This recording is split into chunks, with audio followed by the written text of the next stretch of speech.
২৬ ও ২৭ মে রাশিয়ায় ২ দিনের সরকারি সফরে যাচ্ছেন তুরস্কের পররাষ্ট্রমন্ত্রী হাকান ফিদান। রুশ পররাষ্ট্রমন্ত্রী সের্গেই ল্যাভরভের আমন্ত্রণে তিনি এই সফরে অংশ নিচ্ছেন বলে শনিবার তুরস্কের পররাষ্ট্র মন্ত্রণালয়ের সূত্রে জানা গিয়েছে। সফরকালে ফিদান মস্কোতে রাশিয়ার প্রেসিডেন্ট ভ্লাদিমির পুতিন এবং পররাষ্ট্রমন্ত্রী ল্যাভরভের সঙ্গে বৈঠক করবেন।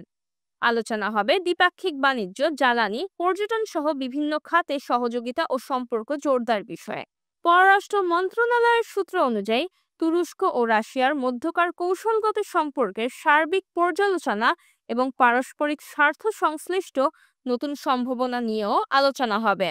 ফিদান আরও কয়েকজন শীর্ষ রুশ কর্মকর্তার সঙ্গেও বৈঠক করবেন। এর মধ্যে রয়েছেন প্রেসিডেন্ট প্রশাসনের উপপ্রধান ভ্লাদিমির মেদিনস্কি, যিনি ১৬ মে ইস্তানবুলে অনুষ্ঠিত রাশিয়া ইউক্রেন শান্তি আলোচনায় রাশিয়ার প্রতিনিধিত্ব করেন।